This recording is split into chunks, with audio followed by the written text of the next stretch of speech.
Halo, amjamboni tena kwa mara ya pili. Kwa majina ni Betty. Nataka niongelelee kuhusu maisha yangu ya Gulf na ni wapi nilianzia. Poleni.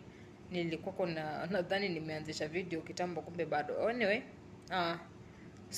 nataka nijibu mtu ama watu fulani wenyewe waliniuliza maswali. Sijui kwa nini mnaniuliza swali kama hilo kila wakati na huwa naongea mara nyingi. Sometimes ilikuwa niko live. Ilikuwa hivi, mimi nimeanza safari kitambo. Nilianza na Saudi. Hiyo ndio ilikuwa ni stepping stone yangu, na hiyo ndio ni stepping stone ya kila mtu. Na housemaid nikatoka housemaid nikaenda nikafanya hiyo mwaka mmoja na nusu, ikaribini nikaenda nyumbani kwa sababu hali ilikuwa si nzuri vile.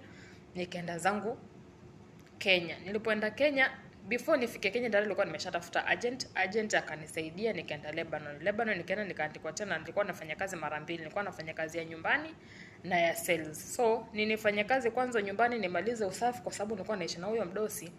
Nifanyia kazi zote za usafi kuanzia saa 12 mpaka kitu saa 3. Saa 3 ikifika tunaenda chini kwa duka. Hiyo nyumba ilikuwa kama mini supermarket.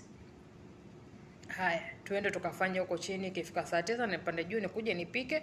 Nikimaliza kupika wadosi wakuje wakule kwanza, wakimaliza kwa sababu tunapishana, wakuje wakule kwanza, wakimaliza wakuje chini, wanifuate chini. Sasa ndio mimi niende nikakule, nikimaliza nioshe vyombo, nitayarishe mambo ya jioni.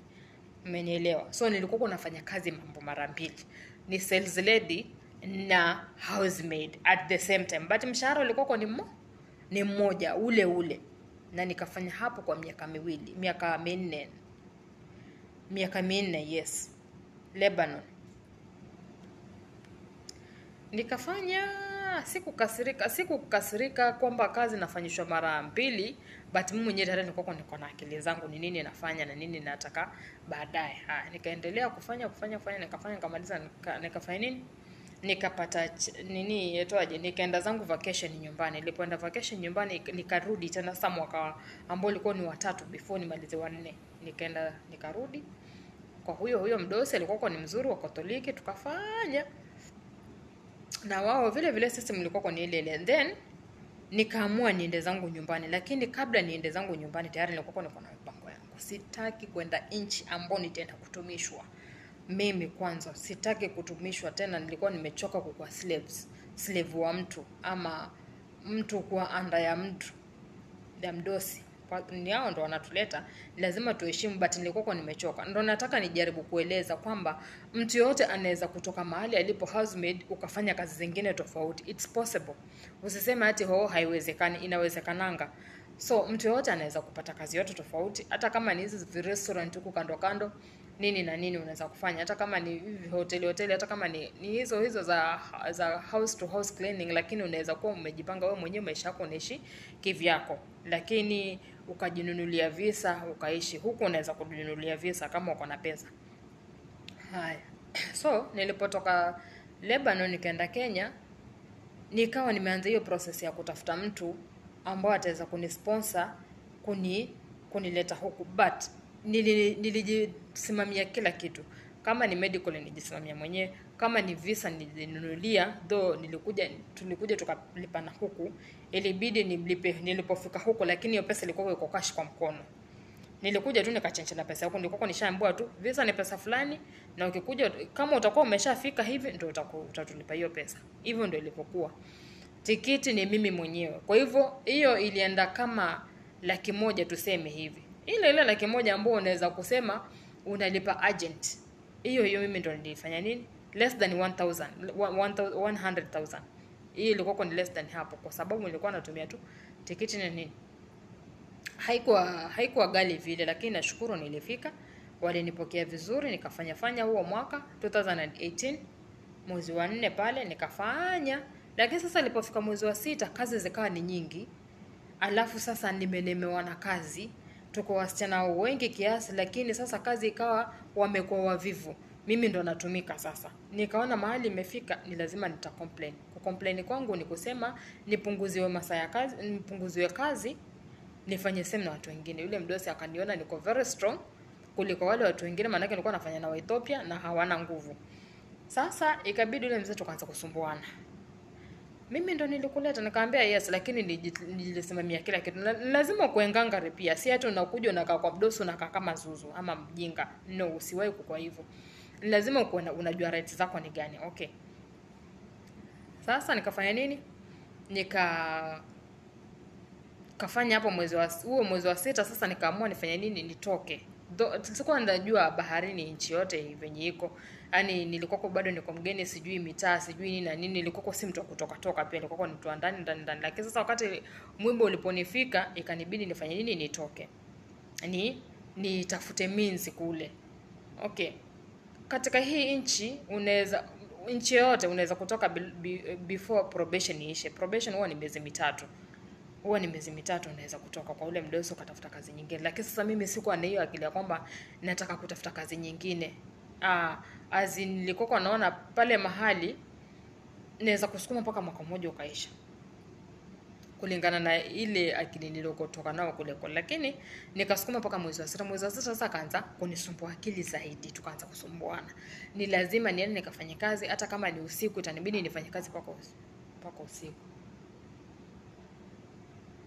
Nifanye kazi mpaka usiku. Ona. Lakini sasa sikufa moyo, nikasema ni lazima nitatoka nitafuta kazi nyingine. Maana yake tayari nilikuwa nishapata marafiki huko nje wanatafuta vibarua vyao na wanafanya. So, hii nchi baharini unaweza kufanya hivyo vote. And then nilipotoka hapo ikanibidi niende, kuna mahali panaitwa Elamare. Elamare ni mahali ambapo unaweza kupeleka shida zako, mdosi wako akaitwa, ama mkonge hao maneno mkaachana kwa amani, ama akulipa ama wewe umlipe. But mostly ni yeye akulipa kwa sababu umefanya kazi kwake. Haya, huyo mtu alikuwa ni Mpakistani. Ni mja pia kama mimi. So, vita vilikuwa ni vya waja wawili kwa hii nchi. Haya, tukaenda mpaka nilipofika pale nikabidi kesi yangu ni lazima nipeleke Central, maana yake alikuwa amenifojia signature ambayo sio kwa contract ambayo sikuwa nimesign contract na yeye. Ona. Sasa kwa vile nilikuwa sign contract na yeye na alikuwa ameleta makaratasi tukuje tu sign, na mimi nikakataa, nikasema sitaki kusign contract. Ona. Sasa sikutaka kusign contract. Hiyo ikamkwaza. Sasa ilipomkwaza akakasirika, kaenda akachukua yeye akasign contract yake ambayo ni yangu, jina langu. Sasa akasign kama jina langu ambayo nimesign pale. Sasa hiyo ndio nikaenda nikauliza, ushawahi kusign contract na huyu baba? Nikasema kwa system inasema ushawahi kusign contract, na nikamwambia sijawahi kusign contract na yeye. Alituletea makaratasi ndio, lakini tukakataa. Baada tushamaliza tayari miezi 3 ambapo contract ilikuwa itakana itumaniwe Kenya na email ndio nisainie huko ndio nimpatie, lakini sikuwa nimesign. Mimi mambo yangu ilikuwa ni yeye anilete nikuje niangalie kazi kama naweza kufanya, kama siwezi kufanya niachane nao nirudi zangu nyumbani. Na hivyo ndio tulikuwa tumeelewana. Akasema sawa. Sasa mbona saizi amechenchenia? Okay. Nikamwambia ni sawa, hakuna neno. So nikafanya nini? Katoka hapo tukaenda, nikaambiwa nipeleke hiyo karatasi Central. Sasa makaratasi yote Central, kila mtu anajua Central ni wapi, kesi. Nikaenda nikapeleka huko story, kaenda tukaongea, akaitwa. Alipoitwa ikawa ni story nyingine tofauti. Sasa kwa sababu alikuwa yataka mimi nikuwe muongo, akaniwekea kesi ambayo sivyo. But kizuri ni kwamba mimi nilikuwa tayari nishafika kitambo pale. Nikaenda nikasema shida zangu. Ndio huwa nasema wasichana, kama uko Gulf na uko mahali popote pale, unaona pengine mdosi wako anakusumbua, anakunyima chakula, anakunyima sijui nini na nini na vitu, yani hivyo vishida vidogo, usingoje paka ukufe ama uugue ushikwe ni uoga ukufe, yani huko usingoje hivyo. Unaweza kujitoa kaenda Central, kaenda kujisema shida zako, hata kwa na time ya yeye kuja kufanya nini, kusema ati wewe ulimfanyia ama ulimuibia, hata kwa na hiyo chance. Lakini wewe utakuwa na chance ya wewe kujitetea na wale watu watakuonea. Ona. Sasa hivyo ndio ilivyotokea na mimi. Nikaenda nikasema vile shida zangu zote, nikamaliza na nikaulizwa unatakaje, unataka kwenda nyumbani?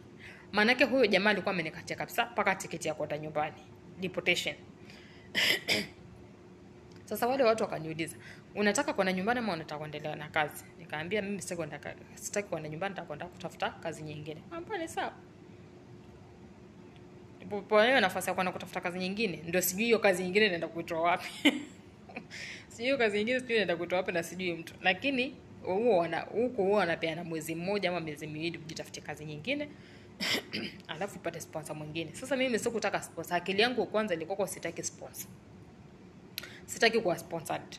Lakini ilinibidi ili kujiokoa ndio niweze kupata chance nyingine ya kupigania vita vyangu sasa, ili niweze kujisimamia maisha. Ikanibidi nipata kampani nyingine ya cleaning sasa, ya office cleaning.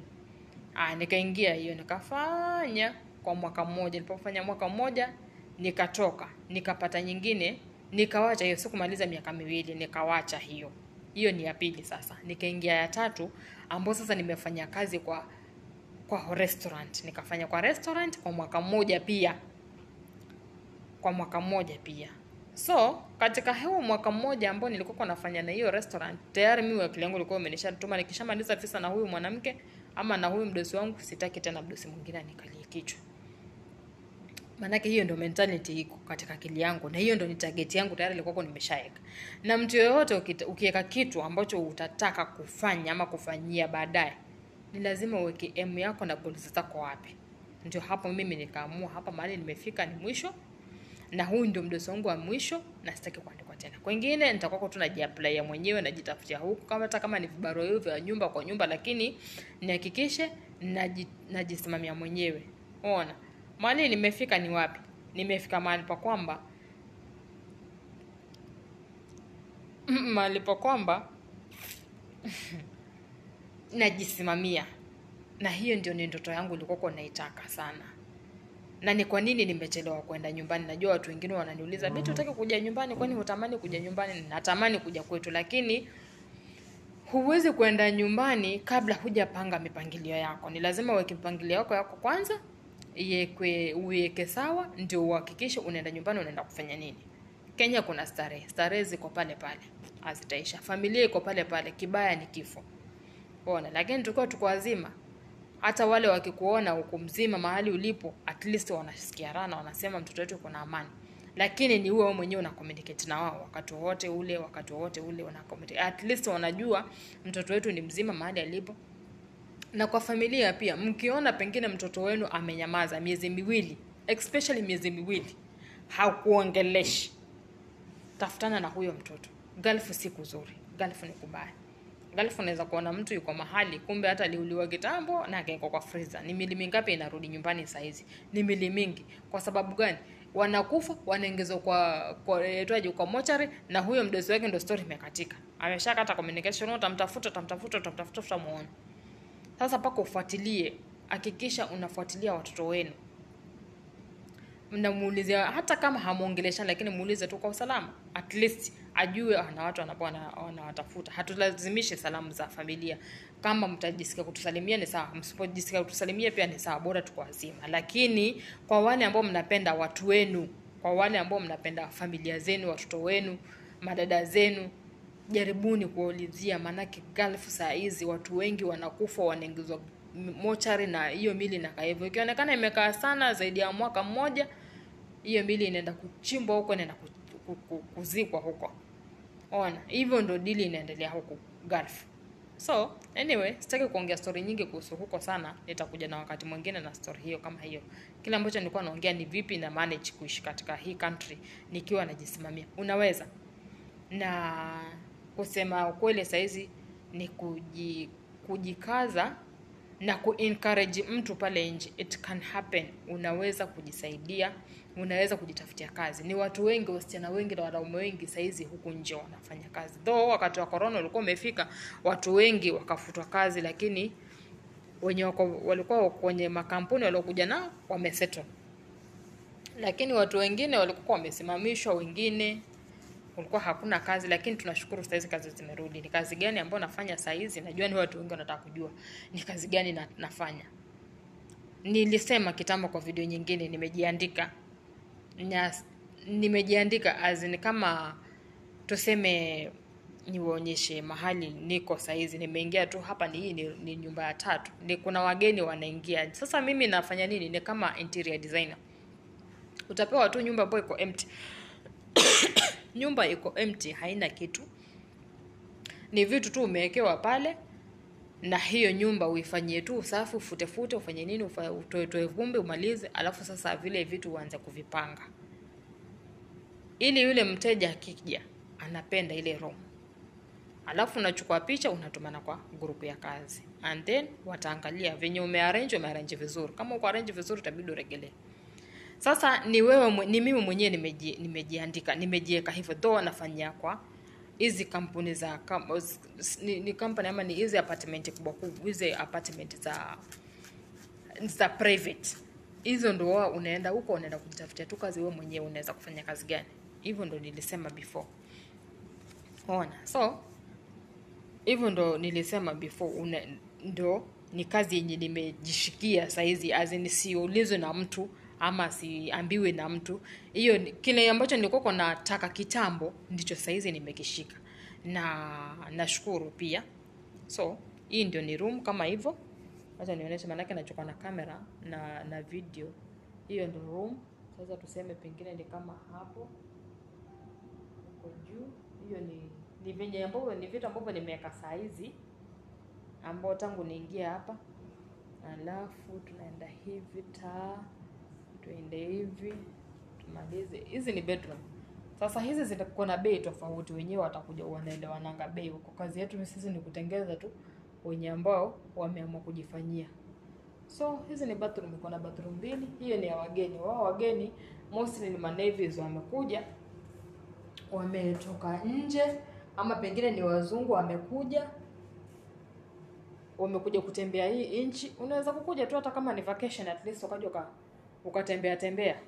Naona ukatembea. Hizi ziko empty, ambayo inatakana tu nizitoe nisafishe. Hizi ni room ziko empty. Sasa kitu kama imeharibika hapo hivyo, inatakana uandike hivi ili maintenance ikuje pia afanye kazi yake. Ona. Hizi zote ziko empty.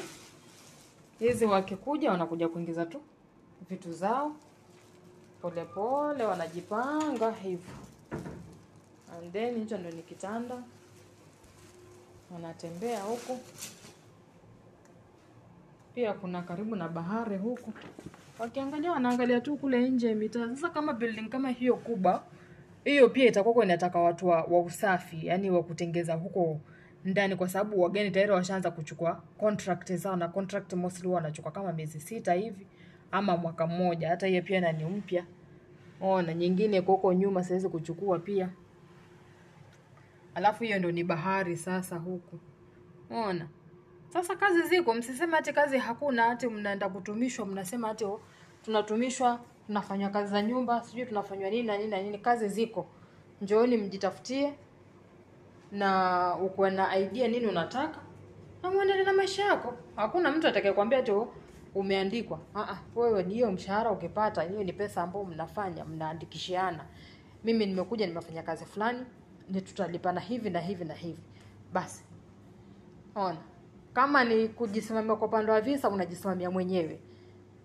Hiyo ni kujisimamia mwenyewe, unajisimamia kwamba unaenda kununua visa yako unajiwekea. Kwa hivyo hapo unaweza kutravel wakati wote, unaenda nyumbani na kurudi. Unaenda nyumbani na kurudi. Lakini saa hizi kwa wakati huu, najua kuna mtu ataniuliza mbona huji nyumbani kwa wakati huu.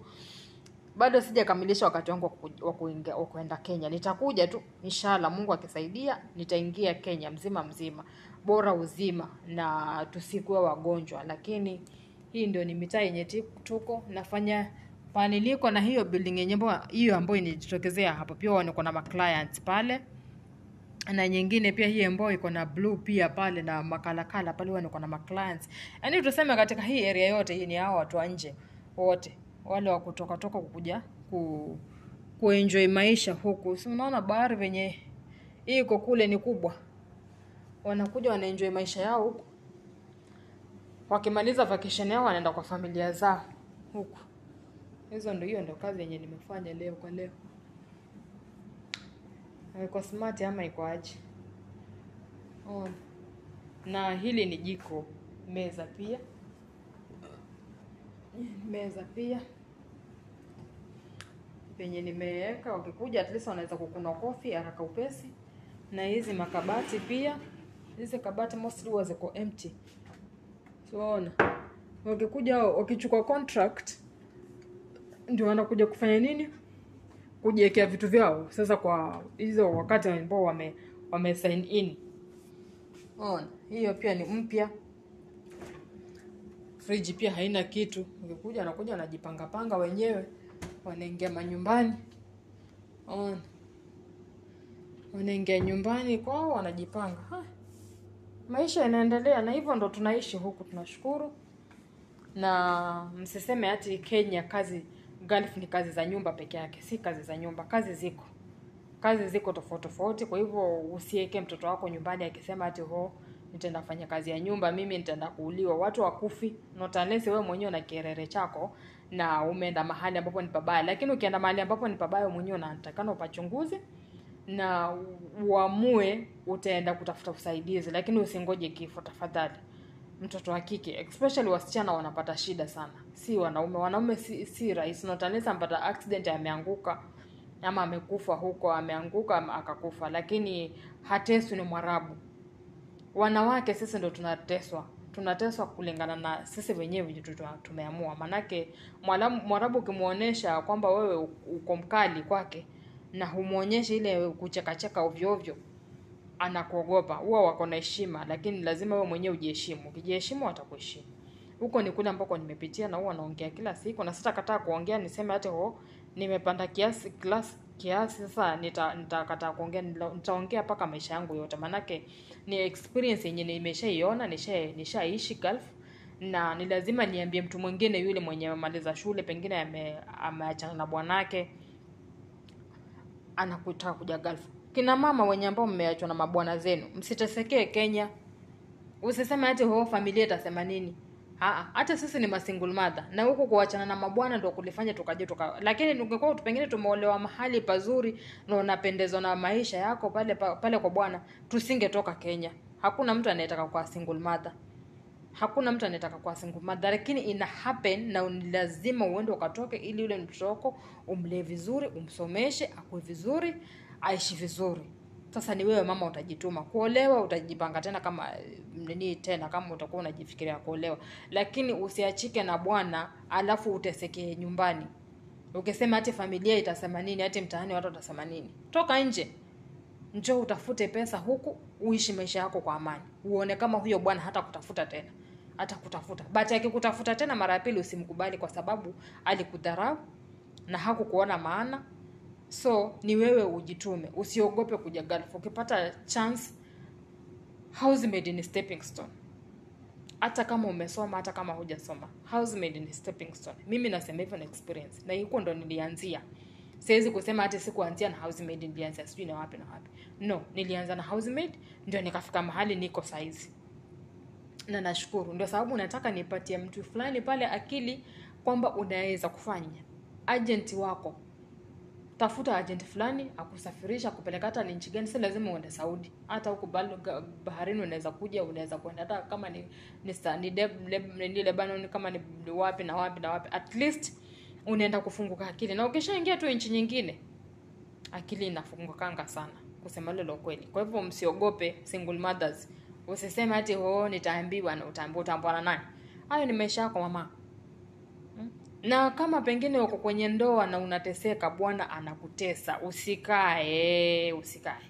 Toka. Hata kama siku hizi si lazima watu waishi kwa ndoa kwanza. Kwani lazima? Ukishapata bwana mzuri ndio kaa naye. Ukiona pengine bwana ameshaanza kukugeuka huku na huku, anakurukaruka, anaanza kukucheza nje, my dear, tafuta your happiness. Your happiness ni kujitafutia kazi. Mwanamke ni kazi siku hizi. Nasema mwanamke ni kazi. Tafuta kazi, hata kama ni kibarua hivi, ushikililie, ujingarishe, ujipendeze. Uone yule mwanamume kama hata kuregelea. Manake amekuachilia vile, anakudharau kwa vile anakuona pengine hungari, yani si yule msichana aliyekuwa amemuoa before. Lakini toka nje, fanya kazi, tafuta vibarua, jipange, jitengeze. Utamuona kiregea tena mara ya pili. Sasa babe, mambo ajua nilikuwa kusubiri nini hivi, story kama hizo zinaanza tuna inbox. Hasa wewe ndio utajifikiria utamregelea ama hutamregelea, lakini itategemea na mahali ambapo mliachania ni wapi. Single mother si mwisho wa dunia. Single mother si mwisho wa maisha. Kuwa single mother si ati ni mwisho wa kwamba ati wewe ndio basi utawahi kuolewa tena. Kwani ni watu wangapi ambao wanaona watoto na wanaishi huko? Jamani, karibuni tena katika channel yangu. Napenda kuongea hivi, naweza kuongea mpaka kesho kutwa. Lakini hivyo ndo nasema. Hivyo ndo nilikuwa nataka nieleze wasichana, msiogope. Don't mind my clothes. Hii ka vest nimevaa hapo kana sumbua, lakini haina neno. Nashukuru, karibuni tena. Na tuzidi kucommunicate. In case kama uko na swali lolote unaweza kuniuliza. Lakini kwa wale ambao mnauliza pengine mnaweza kuingia Gulf, saizi housemaid pia nao imekuwa ngumu tena kuingia. Na kwa sababu zile kesi na pia nasikia Kenya watu wamefunga, si kuna nchi fulani watu wamefunga watu waingie, lakini tutatafuta means, tutaulizia kama watu wanaingia basi tutajua. Na sasa shida ya kwamba baharini wengi wadosi wengi wamezoea kuchukua local ni kumaanisha ni wale ambao wako in baharini, ndio ukiachishwa kazi unataka kupata kazi nyingine. Sasa kuleta mtu kutoka nyumbani, kama saizi nilikuwa niko na mama wawili wanataka wasichana kazi, lakini wanasema ni watofutie watu hapa. Maana yake mimi sasa nimekuwa kama najulikana hii mitaa. Waarabu wamenijua hii mitaa huko, yani huko baharini. Sasa wanapata namba yangu through social media. Kule wanapost video zangu, kwingine wanaweka namba zangu kule. Sasa wanapata huko, wanachukua, wananiuliza wasichana, but wanataka wasichana kutoka. Lakini ingekuwa wanataka wasichana kutoka nyumbani, ningeleta wasichana wengi sana. Lakini kwa saizi, vile saizi njia zimefungwa kwa sababu hii corona, mtanisamee, sitawaambia kwamba ni lini kutafunguliwa ama ni lini, lakini siku kikifunguliwa nitajaribu kuwapatia maagent wazuri ili waweze kuingiza ndani. Na pia kama pengine unaweza kugoogle hizo jobs in a country, na unabahatisha bahati ya kuwa kuna ma-sponsors pale na namba zao, unaongea nao pale. Hiyo ndo ni deal. Hiyo mimi kama succeed kuingia hii inch, then you can. Karibuni tena. Asante.